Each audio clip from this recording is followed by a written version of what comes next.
Hey, what's up guys? So I just got back from another piano lesson that I was receiving and not giving because I teach piano and I started taking lessons as well. And I just wanted to share with you guys a few different things. So I'm working on this song here.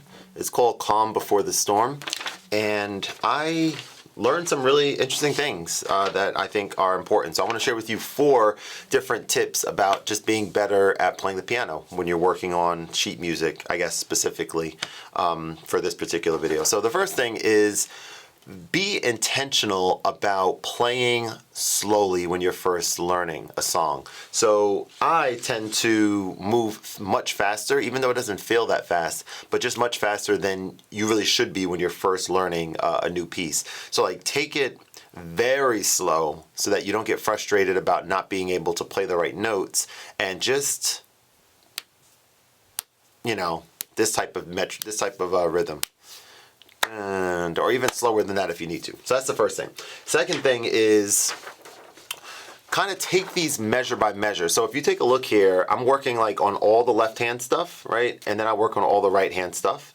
And I have both of those pretty good. Now I'm trying to bring them together, right? So instead of saying, oh, I have to like practice this whole page, sort of divide and conquer. Take this here and say that I'm working on the first measure, but don't stop at the end of the measure. Stop at the first beat of the next measure. So if you're working on this measure, don't stop here, stop over here. And the reason for that is because you want to make sure that these transitions from measure 1 to measure 2 and 2 to 3 and so on and so forth are smooth. If you know this extremely well, and then you know this extremely well, and then you know this extremely well, well, what about right in between? Well, now you know in between because you're getting started with that next measure. So very, very important to do that. How do you know when to move on to the next measure that you're working on?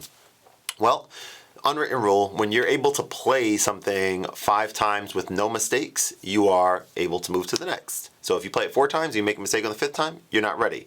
Play it 5 times when you're practicing on your own, and pay attention to how comfortable it feels. And once you hit that 5th time, you're pretty good now to move on to the next. And last but not least, it's kind of like scheduling. So like I took a lesson yesterday, and we have what, 1, 2, 3, 4, 5. We have 5 lines here. So I'm going to be working on this line. Well, I kind of worked on this yesterday. So today, I'm working on this line today to really understand how to play this and not worrying about this, or this, but just working here. Next day, next day, next day, and then I'll practice kind of it all together. So kind of, I mentioned divide and conquer earlier, kind of split it up and plan for what your action plan is going to be in order to understand how to effectively play. And those are all today's tips. So if you have any questions at all, let me know in the comments below, and I look forward to seeing you on the next one. Take care.